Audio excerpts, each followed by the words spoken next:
السلام عليكم ورحمة الله وبركاته. الحمد لله رب العالمين، والصلاة والسلام على سيدنا محمد وآله وصحبه أجمعين. قال الله تعالى في القرآن العظيم: أعوذ بالله من الشيطان الرجيم، بسم الله الرحمن الرحيم. الله ولي الذين آمنوا يخرجهم من الظلمات إلى النور والذين كفروا أولياؤهم الطاغوت يخرجونهم من النور إلى الظلمات أولئك أصحاب النار هم فيها خالدون. صدق الله العلي العظيم. சர்வ புகழும் புகழ்ச்சியும் இவ்வுலகை படைத்து பரிபாலித்து கொண்டிருக்கக்கூடிய எல்லாம் அல்ல அல்லாஹ்விற்கு, எல்லாம் அல்ல அல்லாஹ் ரப்புல் ஆலமீன் தன்னை நேசம் கொள்ளக்கூடியவர்களுக்கு எவ்வாறெல்லாம் பாதுகாவலனாக, அந்த மனிதனுக்கு நேசனாக, அந்த மனிதனுடைய பொறுப்பாளனாக அல்லாஹ் இருக்கிறான் அப்படிங்கிறத தன்னுடைய தன்மைகள் பற்றி அல்லாஹு தஆலா இவ்வாறு குறிப்பிட்டு காட்டுவான். அல்லாஹு வலியுல்லதீன ஆமனு, அல்லாஹுவே ஈமான் கொண்ட நம்பிக்கை கொண்டவர்களின் பாதுகாவலனாக இருக்கின்றான் அப்படிங்கிறத அல்லாஹு தஆலா குறிப்பிட்டு யுஹ்ரிஜுஹும் மினல் ظுலுமாத்தி இலன் நூர், அல்லாஹ் அவர்களை இருள்களிலிருந்து வெளிச்சத்தின் பக்கம் கொண்டு வருகின்றான்.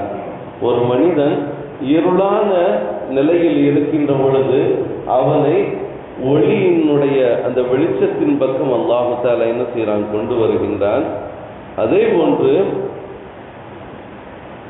வல்லதீன கஃபரு, ஆனால் இறை நிராகரிப்பவர்களுக்கோ அவுலியாஹுமுத் தாகூத், வழிகெடுக்கும் ஷைத்தான்கள் தான் அவர்களினுடைய பாதுகாவலர்கள் என்பதை அல்லாஹு தஆலா குறிப்பிட்டு காட்டி யுஹ்ரிஜுஹும் மினன் நூரி இலல் ظுலுமாத், அந்த இறை நிராகரிக்கக்கூடிய அந்த மனிதர்கள் தேடக்கூடிய அந்த பாதுகாவலனுடைய நிலைமைகள் என்ன என்பதை நாம் பார்க்கின்ற பொழுது, அந்த மக்களை வெளிச்சத்திலிருந்து இருள்களின் பக்கம் கொண்டு வருகின்றார்கள்.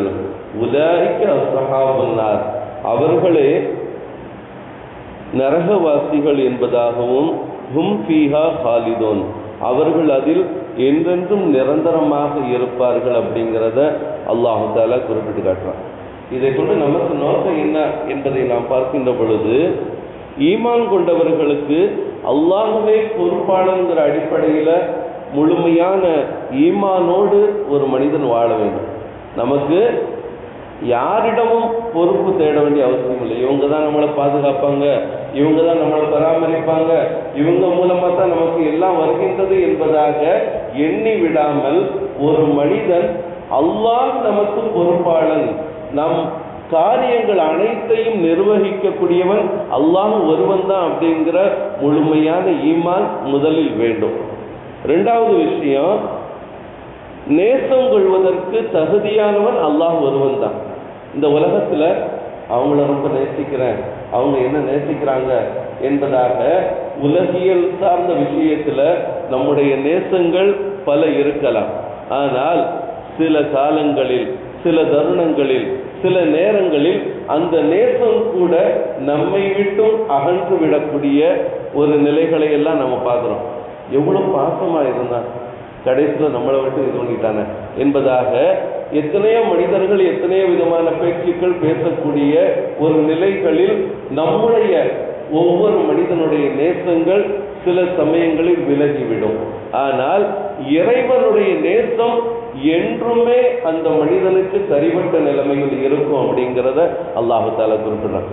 என்னதான் நம்ம பாவங்கள் செஞ்சாலும் கூட, தவறுகள் செஞ்சாலும் கூட, என்னுடைய அடியான் அப்படிங்கிற அடிப்படையில் அவனின் மீது தனிப்பட்ட ஒரு நேசம் என்றென்றும் நிரந்தரமாக இருக்கக்கூடியது அல்லாஹ் ஒருவனினுடைய நேசம் மட்டும்தான் என்பதை இந்த திருமறை வசனத்தின் மூலமாக உணர்த்தி காட்டக்கூடிய விஷயத்தை நம்ம பார்க்குறோம்.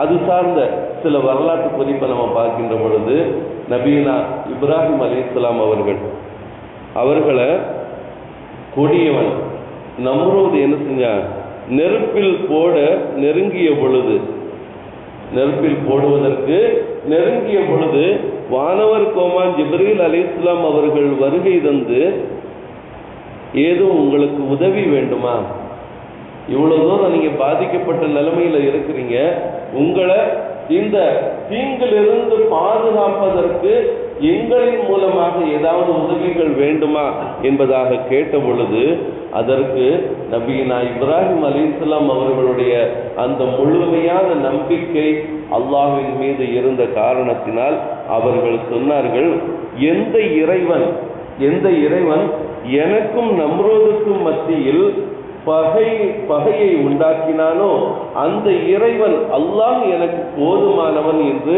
வானவர் கோமான் ஜிப்ரீல் அலைஹிஸ்ஸலாம் அவர்களிடத்துல நபீனா இப்ராஹிம் அலைஹிஸ்ஸலாம் அவர்கள் பதில் அளித்து என்ன செஞ்சாங்க, அவன் எனக்கு போதுமானவன், இந்த அளவுக்கு கொண்டு வந்து நிப்பாட்டி வச்சிருக்கிறான் இல்லையா, இன்னும் கொஞ்சம் போனா அந்த நெருப்பு குண்டத்துல விழக்கூடிய அளவிற்கு அவனுக்கும், அதாவது நம்ரூதுக்கும் எனக்கு மத்தியில பகையை ஏற்படுத்தியவனே என்னுடைய பாதுகாவலன், அவன் என்ன பாதுகாப்பா, நீங்க போய்கிட்டே இருக்கலாம் என்கின்ற உறுதியான நம்பிக்கையில் இருந்தாங்க.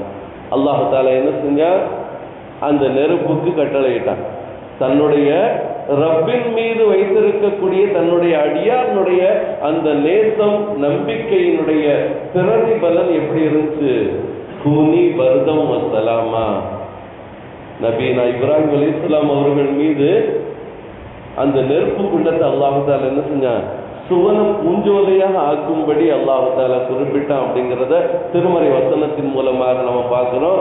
அதன்படியே அவர்களுக்கு என்ன செய்யப்பட்டது, அதே நெருப்பு குண்டம், கரிக்கக்கூடிய நெருப்பு குண்டம் என்ன செஞ்சிச்சு, சுவன பூஞ்சோலையாக மாறி அவர்களுக்கு இன்பம் அளிக்கக்கூடிய வகையில் இருந்தது. இதனுடைய வெளிப்பாடு என்ன, நாம் அல்லாஹுவை பொறுப்பாளனாக, பாதுகாவலனாக, நேசனாக எடுத்துக்கொண்டால் அவனுடைய உதவி எந்த நிலையிலும் நமக்கு வரக்கூடியதாக, பேராபத்துகளை விட்டும் தவிர்க்கப்பட்ட மனிதர்களாக எந்த நிலையிலும் நாம் வாழ முடியும் அப்படிங்கிறது தான் நபீனா இப்ராஹிம் அலைஹிஸ்ஸலாம் அவர்களுடைய வரலாற்றின் மூலமாக அல்லாஹ் நமக்கு ஒரு சிறந்த பாடத்தை தருகின்றார். சுஃபியானு சௌரி ரஹ்மத்துல்லாஹி அலைஹி அவர்கள் தனது யாத்திரையின் பொழுது என்ன செஞ்சாங்க, நிழலுக்காக ஒரு வீட்டினுடைய சுவரினுடைய நிழல்ல சிறிது நேரம் அமர்ந்திருந்தாங்க. நம்ம கடுமையான வெயில் இருக்கக்கூடிய நேரத்தில் நிழலை தேடி நம்ம போற மாதிரி சுஃபியானு சௌரி ரஹ்மத்துல்லாஹி அலைஹி அவர்கள் ஒரு வீட்டினுடைய நிழல்ல போய் கொஞ்ச நேரம் உட்கார்ந்துருக்கிறாங்க. அன்று இரவுல அந்த வீட்டில் திருடு போய் விடுகின்றது. அந்த வீட்டில் திருடு போகி விடுகின்றது.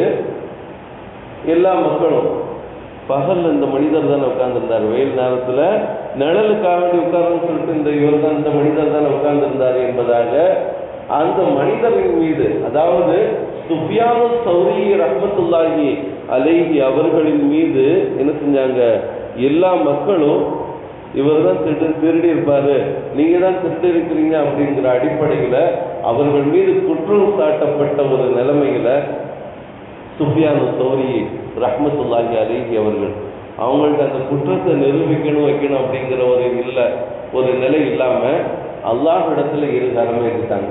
அல்லாஹ்விடத்துல இரு கரமேற்றி துஆ செஞ்சுட்டாங்க, யா அல்லாஹ், நான் திருடவில்லை என்பது உனக்கு மட்டுமே தெரியும், நான் திருடலைங்கிறது உனக்கு மட்டும் தெரியும். இந்த மக்கள் நான் தான் திருடனேன் அப்படிங்கிறத அவங்க யதார்த்தமான ஒரு சூழ்நிலையில இருக்கிறாங்க. ஆனா நான் திருடலைங்கிறது உனக்கு தெரியும். என்னை சுத்தப்படுத்துவது உன்னுடைய கடமையா அல்லாஹ், என்ன பரிசுத்தப்படுத்துவாயாக, இந்த குற்றத்திலிருந்து என்ன செய்வாயாக, தூய்மையாக்குவாயாக அப்படிங்கிற அடிப்படையில் அல்லாஹ்விடத்தில் என்ன செஞ்சாங்க, துஆ செஞ்சாங்க. அப்படி துஆ செஞ்ச சிறிது நேரத்திலேயே திருடியவன் என்ன செஞ்சான், தன்னுடைய தவறை ஒப்புக்கொண்டு நான் தான் திருடினேன் என்பதாக அந்த திருடிய அந்த மனிதனை நேரடியாக வந்து எந்த மக்கள் சுஃபியானு சௌரி ரஹ்மத்துல்லாஹி அலைஹி அவர்கள் மீது குற்றம் சாட்டினார்களோ அந்த மக்களிடம் வந்து அந்த திருடியவன் ஒப்புக்கொள்கின்றான். அதற்கான காரணத்தையும் சொல்லுகின்றான். என் காது அருகில் ஒரு சப்தம் கேட்டுக்கொண்டே இருந்துச்சு. என்னுடைய காதுக்கு அருகில் நான் எதற்காக வேண்டி இந்த குற்றத்தை ஒப்புக்கொண்டேன்னா, என்னுடைய காது அருகில் ஒரு சப்தம் கேட்டுக்கொண்டே இருந்தது. அந்த சப்தம் என் தவறை ஒப்புக்கொள்ள வேண்டும் அப்படிங்கிற மாதிரி சொல்லிக்கிட்டே இருந்துச்சு. அது என்னை அச்சுறுத்தக்கூடிய ஒரு சத்தமாகவும் இருந்துச்சு. இந்த குற்றத்தை நீ ஏற்றுக்கலன்னா உனக்கு மிகப்பெரிய ஒரு இது இருக்குது, ஆபத்து இருக்கு அப்படிங்கிற மாதிரி அச்சுறுத்தக்கூடிய அந்த சப்தமாக அந்த சப்தம் எனக்கு இருந்துச்சு. அதனால நான் வந்துட்டேன் அப்படிங்கிற அடிப்படையில் திருடிய மனிதர் தன்னுடைய தவறை ஒப்புக்கொண்டார். சுஃபியானு சௌரி ரஹ்மத்துல்லாஹி அலைஹி அவர்கள் அல்லாஹ்விடத்துல தன்னுடைய அந்த நிலையை காட்டி, நீயே பாதுகாவலன், நீயே என்னை தூய்மையாக்கக்கூடியவனுங்கிற அடிப்படையில் அல்லாஹ்வின் மீது பொறுப்பு சாட்டினாங்க, தூய்மைப்படுத்தப்பட்டார்கள் அப்படிங்கிறத நாம் பார்க்குறோம். இதுதான் இந்த உலகத்தினுடைய ஒரு நிலை. நாம எந்த நிலைமையில எப்படி இருந்தாலும் கூட சில சமயங்களில் நம் மீது சில குற்றங்களை என்ன செய்வாங்க, சாட்டுவாங்க. இவர் அப்படி செய்யக்கூடியவர் தான், செஞ்சிருக்க மாட்டாரு, இருந்தாலும் கூட அவர் மீது என்ன செய்வாங்க, பேசக்கூடிய மனிதர்கள் தங்களுடைய நாவின் மூலமாக இவர் அதை செஞ்சிருப்பார் இதை செஞ்சிருப்பார் என்பதால்.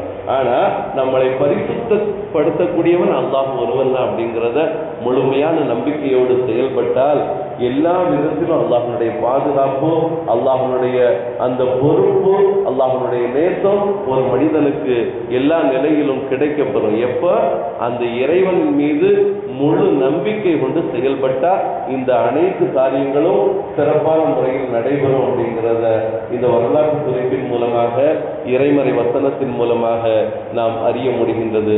அத்தகைய இறைவனை முழுமையான நம்முடைய நேசனாக ஏற்றுக்கொண்டு அவனையே நம்முடைய பாதுகாவலனாக ஆக்கிக்கொண்டு ஈருலகிலும் வெற்றி பெற்று எல்லா நிலையிலும் அல்லாஹ்வுடைய பாதுகாப்பை பெற்ற நன்மக்களாக வாழ்வதற்கு அல்லாஹ் கிருபை செய்வானாக. ஆமீன். வாஹிர் தஅவானா அனில் ஹம்துலில்லாஹி ரப்பில் ஆலமீன். அஸ்ஸலாமு அலைக்கும் வரஹ்மத்துல்லாஹி வபரகாத்துஹு.